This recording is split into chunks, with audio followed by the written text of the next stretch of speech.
नमस्कार, मैं हूं मृत्युंजय कुमार झा। शाम के 5:30 बज चुके हैं और अगले आधे घंटे तक आपके सवालों का सबसे बड़ा मंच तैयार है और साथ ही कमोडिटी मार्केट पर ढेर सारी खबरें हैं। और आज की चर्चा में बातचीत के लिए हमारे साथ मेहमानों का एक खास पैनल इस वक्त जुड़ रहा है। उनसे हम डिटेल में समझेंगे, जानेंगे कि पूरे मार्केट का मूड माहौल कैसा है। हमारे साथ जुड़ रहे हैं भाविक पटेल साहब, ट्रेडबुल्स के बीरेन वकील हैं, पैराडाइम कमोडिटी के हर्षल बारोट हैं, मेटल फोकस के गुंजन जैन साहब हैं, प्रेसिडेंट हैं nuts and dry fruits association के, और सुनील बलदेवा है, प्रेसिडेंट हैं आफ्टा के। आप सभी का बहुत बहुत स्वागत है। और चर्चा की शुरुआत हम करने जा रहे हैं गोल्ड के साथ। गोल्ड का प्राइस 2 महीने के निचले स्तर पर आ गया है, क्योंकि अमेरिका में जो महंगाई के आंकड़े आए हैं, रिटेल महंगाई जनवरी महीने के, वो अनुमान से बढ़कर आए हैं। इससे मार्केट को अभी अनुमान लग रहा है कि शायद अमेरिका में जल्द दरों में कटौती ना हो, और इस अनुमान के बाद डॉलर स्ट्रांग हुआ, जिसका इंपैक्ट हम सोने चांदी के ऊपर देख पा रहे हैं। तो हर्षल, आप बताएं, क्या गोल्ड में अभी और गिरावट हम देख सकते हैं? जी, गुड इवनिंग मृत्युंजय। हमें लगता है कि शॉर्ट टर्म में स्पेसिफिकली अगर आप फर्स्ट हाफ ऑफ 2024 की अगर बात करें तो डेफिनेटली गोल्ड में और एक गिरावट की गुंजाइश है। कल के इन्फ्लेशन डेटा के बाद मार्केट में थोड़ी जो एडजस्टमेंट है वो शुरू हो चुकी है कि मार्केट जो 6 रेट कट एक्सपेक्ट कर रहा था इस साल और फेड 15 कर रहा था, आई थिंक वो जो एक्सपेक्टेशंस है थोड़ी अलाइन हो रही है, लेकिन वो कम्प्लीटली अभी तक नहीं हुई है। अभी भी मार्केट कहीं ना कहीं 5 रेट कट एक्सपेक्ट कर रहा है और फेड ने अभी भी 3 ही कट आउटलाइन की है। तो आई थिंक ये और 2 रेट कट की एडजस्टमेंट पोटेंशियली नेक्स्ट 1-2 महीने में मार्केट में होगी, जिसके हमें लगता है कि गोल्ड $1900 $1920 तक का लो जो है शायद अगले 2 से 3 महीने में टेस्ट कर सकता है। उसके बाद शायद जब मार्केट में रियलाइजेशन आ जाएगी कि कि अब 2025 में रेट कट डेफिनेटली होंगे और फेड करेगा, तो आई थिंक वहां से एक रिकवरी फिर शुरू होगी। अच्छा, ओके, चलिए, बहुत शुक्रिया हर्षल आपका गोल्ड पर ये क्विक व्यू देने के लिए। अब जरा फटाफट बीरेन जी आप बताइए सर, आपको क्या लगता है गोल्ड में क्या करना चाहिए? कल के डेटा बेहद स्ट्रॉन्ग थे महंगाई के। ऐसा लग रहा है कि शायद अभी भी थोड़ी गिरावट जाएगी, बट एट दिस लेवल मैं शॉर्ट साइड थोड़ा कम प्रेफर करूंगा, क्योंकि वैसे भी टॉप से 3000 रुपया गिर चुका है मार्केट, तो अब कहीं बॉटम फिशिंग का इंतजार है। ओके, ठीक है। चांदी पर आपका क्या कमेंट है भाविक जी? सिल्वर में क्या करना चाहिए? गुड इवनिंग मृत्युंजय जी। देखिए, सोने के कंपैरेटिवली चांदी में हमने ज़्यादा गिरावट कल देखने को मिली, और वैसे भी चांदी अगर देखें तो काफ़ी अंडर परफॉर्म कर रहा है। हालांकि ओवरसोल्ड में ज़रूर से आ चुका है, तो यहाँ से मैं भी शॉर्ट के रिकमेंडेशन नहीं दूंगा, बट हाँ, अगर थोड़ी बहुत भी उछाल मिलता है तो आई थिंक सेल कर सकते हैं, क्योंकि अभी भी फंडामेंटल काफ़ी वीक है। तो चांदी में 69,750 के करीब अगर आज के दिन मिलता है तो शॉर्ट कर सकते हैं 69,200 के टारगेट के लिए, और इंट्राडे स्टॉप लॉस रख सकते हैं 70,250 का। तो ये राय आपकी हो गई चांदी पर। चलिए, अब आपको बताते हैं एक और महत्वपूर्ण खबर यह है कि वाटरमेलन सीड, जिसको मगज मतीरा भी बोलते हैं, उसके इंपोर्ट को मंजूरी मिल गई है। इसकी डिमांड काफ़ी हो रही थी, अब उसके इंपोर्ट को मंजूरी मिल गई है। अगस्त 2024 तक इसके इंपोर्ट को मंजूरी मिली है, लेकिन शर्तों के साथ, क्वांटिटी रिस्ट्रिक्शन के साथ। मतलब उसमें यह कहा गया कि 33,800 टन से ज़्यादा का इंपोर्ट नहीं होगा, और सीमित मात्रा में इंपोर्ट को मंजूरी मिली है। क्या है पूरी खबर, समझाने के लिए सुनील बलदेवा हमारे साथ जुड़ रहे हैं इस वक्त। आफ्टा के सेक्रेटरी हैं। बलदेवा जी, बहुत बहुत स्वागत है आपका। क्या खबर है सर, जरा बताइए। वाटरमेलन सीड इंपोर्ट को जो मंजूरी मिली है, जरा डिटेल में बताइए। आपने पढ़ा भी होगा ऑर्डर, क्या है सर पूरी खबर? जी मृत्युंजय जी, जैसा कि वाटरमेलन सीड जो है एक्चुअल में गुजरात और राजस्थान में मेनली प्रोडक्शन होता है, और इसके में जो गिरी निकलती है उसका मिठाई और नमकीन में ज्यादातर यूज होता है, या फिर ग्रेवी बनाने में यूज होता है, क्योंकि अच्छा, ये कांजू से सस्ती होती है। अच्छा, तो ग्रेवी में और ये नमकीन में ज्यादा यूज होता है।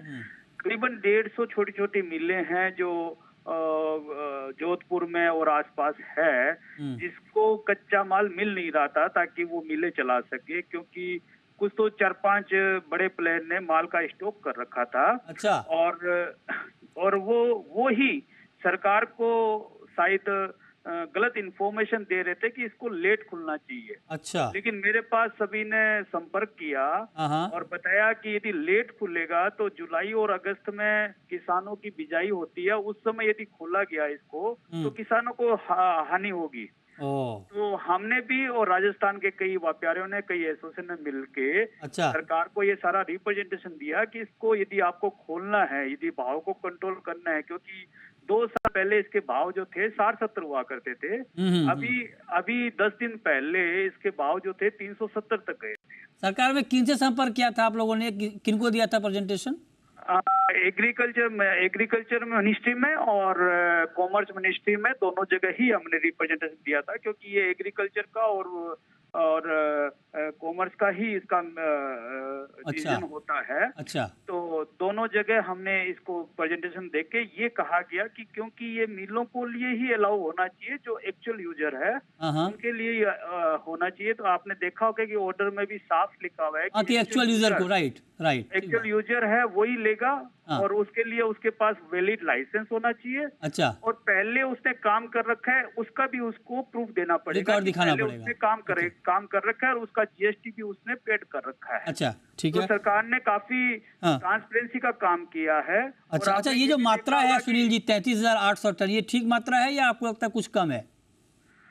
जो मेरे को फीडबैक मिला है उसके हिसाब से करीबन 60,000 टन की जरूरत थी, क्योंकि भाव काफी ऊपर थे। दूसरे सूडान में हालांकि इस बार फसल बहुत अच्छी है, लेकिन वहां से लोडिंग कराने का चैलेंजेस रहेगा, थोड़ा टाइम ज्यादा लगेगा। हालांकि अपने पास भी ज्यादा टाइम नहीं है, क्योंकि 31 अगस्त में सरकार ने 31 अगस्त का जो डेडलाइन रखा है वो इसीलिए रखा है कि किसानों को हानि ना हो, क्योंकि जुलाई और अगस्त में किसान जो है बिजाई करता है और नवंबर ऑनवर्ड जो है किसानों की आवके चालू जाती है। ओके, तो सरकार ने इसीलिए रखा। नवंबर में आवके चालू होती है सर, तो इससे जो इंपोर्ट से कुछ किसानों को नुकसान अभी नहीं होगा, क्योंकि मैंने जैसा बोला कि एक्चुअल में जरूरत जो है वो करीबन 90 लाख टन की है। अच्छा, उसके और यहाँ पे जो इम्पोर्ट का जो स्टॉक रखा गया है, जो मैंने आपको बताया 4-5 प्लेयरों के पास था, वो 10 से 12 लाख टन है। अच्छा, और जो देसी फसल थी इस बार केवल 20-25 लाख टन ही थी। तो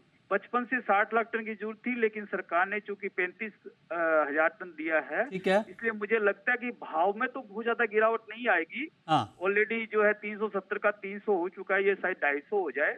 लेकिन मैं भाव पे ज्यादा मैं टिप्पणी नहीं करूंगा, लेकिन इतना पता है कि अब मिलें जो है वो चलने लगेगी, 150-200 मिलें चलने लगेगी, उनको रोजगार मिलेगा और लेबर को रोजगार मिलेगा। ठीक है, और जो एक्सपोर्ट रुक गया था नमकीन का और मिठाई का, वो दोबारा चालू हो जाएगा। चलिए, बहुत शुक्रिया बलदेवा जी आपका जुड़ने के लिए, इस खबर पर डिटेल जानकारी देने के लिए। तो एक महत्वपूर्ण खबर, वाटरमेलन सीड इंपोर्ट को मंजूरी मिली है। चलिए आगे बढ़ते हैं, अब रुक करते हैं और खबर का। खबर ये है कि ड्राई फ्रूट्स मार्केट में एक बड़ा बूम आने वाला है, इस बात की संभावना जताई जा रही है, और आगे सालाना 10 से 12% ग्रोथ की संभावना जताई गई है।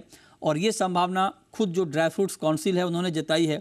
और इस पर बात करने के लिए हमारे साथ एक खास मेहमान जुड़ रहे हैं, गुंजन जैन साहब हैं, प्रेसिडेंट हैं nuts and dry fruits association के। जैन साहब, बहुत स्वागत है आपका। ये जो अनुमान आप लोग लगा रहे हैं कि एक बड़ी ग्रोथ आगे आएगी ड्राई फ्रूट्स मार्केट में, ऐसा आपको क्यों लग रहा है?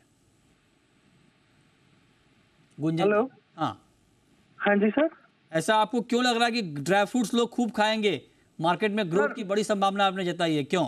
सर मार्केट में काफी ग्रोथ हो रही है। मेन कारण है कोविड के बाद पूरा इंडिया हेल्थ के लिए बहुत कॉन्शियस हो गया है। सो एक स्वस्थ भारत अभियान भी चल गया, जैसे हमारा स्वच्छ भारत है। एवरीबडी इज कॉन्शियस कि ड्राई फ्रूट और नट्स जो है एंटीऑक्सीडेंट में हाई है, प्रोटीन में हाई है, हर तरह से नेचर के मेडिसिन है, मेडिसिन पिल है। इसलिए आज इसकी खपत बहुत बढ़ गई है इंडिया में। पिछले 5 साल में ये कैटेगरी लगभग 15% के CAGR पे ग्रो की है। लगभग आज 56,000 करोड़ की रिटेल लेवल पे ये इंडस्ट्री बन गई है। और अगर इसी स्पीड पे, इसी उस पे ग्रोथ चलती रही तो ये इंडस्ट्री अगले 5 साल में 1 लाख करोड़ तक पहुंच सकती है। ये बताइए कि आम कंज्यूमर के लिए ड्राई फ्रूट्स के दाम अभी कम होने वाले हैं या बढ़ने वाले हैं? सर ड्राई फ्रूट के दाम लगभग स्टेडी हैं, अच्छे ही चल रहे हैं, क्योंकि वर्ल्ड वाइड क्रॉप्स अच्छी हुई हैं। पिछले अगर देखा जाए तो पिछले 10 साल में बाकी चीजें बढ़ी हैं, बट ड्राई फ्रूट के दाम तो एक्चुअली घटे हैं। अच्छा, घटे हैं? हाँ जी। आगे अभी बढ़ने वाले हैं या घटने वाले हैं? सर स्टेडी रहेंगे, अच्छा रहेगा। थोड़ा बहुत हम अपनी सरकार से भी प्रोत्साहन चाह रहे हैं कि बहुत हेल्दी प्रोडक्ट है, इन पे थोड़ा अगर कस्टम ड्यूटी और टैरिफ थोड़ी रिवाइज हो, क्योंकि कई चीजों पे बहुत ज्यादा है ड्यूटी। अखरोट पे 100% ड्यूटी है, अगर उस पे कुछ फर्क पड़े तो एक हेल्दी प्रोडक्ट इंडिया के लोगों के लिए जो बहुत हेल्दी है, दिमाग के लिए बहुत अच्छा है, हार्ट के लिए बहुत अच्छा है, वो प्रोडक्ट और बेटर इंडिया में आ सकती है। तो दाम ओवरऑल इंटरनेशनली प्राइसेस बहुत अच्छी हैं और इंडिया खपत में बहुत आगे बढ़ रहा है। इंडिया आज पूरी दुनिया की नजर में, हमारे मोदी जी के कैंपेन से आज इंडिया हर जगह, India is the blue eyed boy, हर जगह इंडिया को पूरा महत्व दिया जा रहा है। तो इस कैटेगरी में भी यही हो रहा है और इंडिया में धीरे धीरे खपत बढ़ती भी जा रही है। ओके, इंडिया में खपत बढ़ती जा रही है। जो प्रोग्राम एक कॉन्फ्रेंस भी आप लोग कर रहे हैं, मेवा, क्या फुल फॉर्म है इसका, मेवा का? सर मेवा बस मेवा ही है, मेवा सूखे मेवे और ड्राई फ्रूट को बोलते हैं, नट्स और ड्राई फ्रूट को, तो ये मेवा है। ये मेवा कर रहे हैं हम सौजन्य से, हमारी एक एसोसिएशन है nuts and dry fruit council, जिसमें पूरे इंडिया के, पैन इंडिया ऑर्गेनाइजेशन है, पूरे इंडिया का हर नट्स एंड ड्राई फ्रूट का व्यापारी इसका मेंबर है। जो फार्मर्स जुड़े हैं वो इसके मेंबर बन रहे हैं। अच्छा, धीरे धीरे हम हाँ जी, हम कोशिश ये कर रहे हैं कि जो आज फॉरेन से हर चीज इंपोर्ट करते हैं उसमें कैसे काम करें कि वो इंडिया में भी प्रोड्यूस हो। इंडिया आज अखरोट की खपत करता है, कश्मीर किशमिश बहुत अच्छी महाराष्ट्र करता है, काजू होता है साउथ में, बट इंडिया की खपत ज्यादा है। तो अब कोशिश है धीरे धीरे इंडिया में भी प्रोडक्शन बढ़ाई जाए। ओके, ठीक है, चलिए, बहुत शुक्रिया आपका गुंजन जैन साहब जुड़ने के लिए और ड्राई फ्रूट्स के मार्केट पर डिटेल इंसाइट्स देने के लिए बहुत शुक्रिया आपका। चलिए आगे बढ़ते हैं, अब बात करते हैं कि आज के मार्केट में आपके लिए और कहां पर मौके हैं। बीरेन जी, क्रूड का मार्केट आपको कैसा लग रहा है? कच्चे तेल में क्या करना चाहिए? क्रूड का मार्केट टेम्पररी इंट्राडे के हिसाब से मैं शॉर्ट प्रेफर करूंगा 6480 के आसपास, मींस करंट लेवल के नजदीक। 6555 का स्टॉप लॉस रहेगा और टारगेट रहेगा 6420 6400। आगे कैरी नहीं करना है, आज इंट्राडे पे इसको सेटल कर देना है। ठीक है, नेचुरल गैस पर आपका व्यू भाविक जी? देखिए, आई थिंक नेचुरल गैस में काफ़ी गिरावट देखने को मिली। कल भी हमने देखा कि लोअर सर्किट बन चुका था और उसका एक कारण ये है कि बाइडेन साहब है वो आई थिंक एक्सपोर्ट का लाइसेंस जो एलएनजी का है वो कैंसिल कर रहा है। ओवरऑल आई थिंक मुझे भी लग रहा है कि अभी भी और थोड़ी वीकनेस रख रही है, बट काफ़ी वॉलेटाइल सेशन है, तो आई थिंक नेचुरल गैस को अवॉइड ही करना चाहिए। ओके, ठीक है, तो ये राय आपकी हो गई नेचुरल गैस पे। चलिए अब शुरू करते हैं सवाल और जवाब। पहला सवाल है जगदेव का, एमपी से। पूछिए जगदेव जी। सर, सिल्वर में मेरी 73,400 की खरीदी है, तो अब यहाँ से मुझे क्या होल्ड करना चाहिए या निकल जाना चाहिए? बताइए भाविक जी, क्या करना चाहिए सिल्वर में इनको? ठीक है, ओवरसोल्ड में तो है, तो मुझे लग रहा है कि थोड़ी बहुत उछाल तो ज़रूर से मिलेगी, पर अभी भी टेक्निकल बहुत वीक है। कल जो महंगाई के आंकड़े आए वो भी काफ़ी स्ट्रॉन्ग है, मुझे नहीं लग रहा कि मीनिंगफुल रैली हो सकती है। तो आई थिंक उछालने पे निकल जाना चाहिए। मुझे लग रहा है कि एटलीस्ट 70,000 से 70,300 के करीब अगर आज के दिन उछाल मिलता है तो आप आपकी पोजीशन निकाल दीजिए। ठीक है, नेक्स्ट कॉलर हमारे साथ जय हैं, देव हैं अलीगढ़ से। पूछिए देव साहब। हेलो जी, पूछें सर। मैंने एनजी बाय कर रखी है 168 रुपए में। 168? मेरा रेट मिल जाएगा? मार्केट कितना नीचे आ गया, क्या किया जाए बीरेन जी? आप इतना वोलेटाइल मार्केट कहाँ से कहाँ आ गया, क्या सुझाव होगा आपका इनके लिए? इसमें थोड़ा ऑफसेट हेज में ऑप्शंस का काम से रिस्क मिटिगेट किया जा सकता है। भाविक भाई बेहतर गाइड दे पाएंगे। चंद्र मोदी जुड़ रहे हैं सदुलपुर से। पूछिए कैलाश जी। नमस्कार सर। नमस्कार, पूछिए। सर, मैंने सिल्वर 70,150 में 2 लॉट मेगा लॉन्ग कर रखा है सर, क्या करना चाहिए? क्या करना चाहिए बीरेन सर चांदी में अभी? कल मैं बाउंस इसमें एक्सपेक्ट कर रहा था, but job data inflation data के बाद मैं इसमें थोड़ा बेरिश हो गया हूँ। इस भाव से मुझे नीचे में बेचना नहीं है, बट हल्का सा बाउंस आए तो लॉन्ग में से निकल जाना चाहिए। ठीक है, नेक्स्ट कॉलर विशाल हैं। पूछिए विशाल। हेलो विशाल, आप सुन पा रहे हैं? पूछिए। जी सुन रहा हूँ जी, किस पर सवाल है आपका? मेरे नेचुरल गैस के लिए जो सवाल है सर। नेचुरल गैस पर आपका सवाल है, ओके ठीक है। बताइए क्या लगता है आपको नेचुरल गैस में अभी भाविक जी? लेकिन एक्चुअल केस में 3 दिन से काफ़ी लोग जैसे करेक्शन हो रहा है बाय कर रहे हैं, और हम देख रहे हैं कि 3 दिन से लगातार नीचे ही जा रहा है। आज के दिन भी शायद अभी भी टेक्निकली तो बहुत वीक है, मे बी 144 145 के करीब अगर आता है और जिनकी लॉन्ग पोजीशन है वो निकल जाइए, क्योंकि अभी भी फंडामेंटल्स वीक है। जरा मैं आपको रोकता हूं भाविक जी, इस वक्त एक बहुत ही महत्वपूर्ण खबर आ रही है, बड़ी खबर आ रही है। खबर यह है कि 2 मार्च को NSE और BSE पर लाइव ट्रेडिंग सेशन होगा। जी हाँ, ये इस वक्त की एक बहुत महत्वपूर्ण बड़ी खबर हम आपको बता रहे हैं। 2 मार्च को, और 2 मार्च का दिन इसलिए ये जानना आपके लिए ज़रूरी है कि 2 मार्च को सैटरडे है, शनिवार है, और शनिवार को मार्केट बंद रहता है आमतौर पे, लेकिन शनिवार को 2 मार्च को NSE और BSE पर लाइव ट्रेडिंग सेशन होगा, और 2 चरणों में NSE BSE का ये लाइव सेशन होगा। पहले सेशन में सुबह 9:15 बजे से लेकर 10 बजे तक की ट्रेडिंग होगी, आप ये नोट कर लें, और दूसरे सेशन में 11:30 बजे से लेकर सुबह 11:30 बजे से लेकर दोपहर के 12:30 बजे तक की ट्रेडिंग होगी। मतलब सेकेंड सेशन में 1 घंटे की ट्रेडिंग होगी और फर्स्ट सेशन में 45 मिनट की ट्रेडिंग होगी। ये हम आपको डिटेल जानकारी दे रहे हैं। कैश और F&O सेगमेंट में ट्रेडिंग होगी। डिज़ास्टर रिकवरी साइट की टेस्टिंग के लिए ये ट्रेडिंग की जा रही है। जी हाँ, जो डिज़ास्टर रिकवरी साइट होती है उसकी टेस्टिंग होगी। एक अल्टरनेट विकल्प होता है एक्सचेंजेस के पास कि अगर इमरजेंसी में मेन साइट कामकाज करना बंद कर दे तो उसको डिज़ास्टर रिकवरी साइट पर कैसे शिफ्ट किया जाए, उसकी टेस्टिंग होगी। और इसीलिए 2 मार्च यानी शनिवार को BSE और NSE पर लाइव ट्रेडिंग सेशन होगा। टाइमिंग हमने आपको बता दी, एक बार आप फिर से नोट कर लें। पहला सेशन सुबह 9:15 बजे से लेकर 10 बजे तक, दूसरा सेशन सुबह 11:30 बजे से लेकर 12:30 बजे तक। कैश और F&O दोनों सेगमेंट में ये ट्रेडिंग होगी।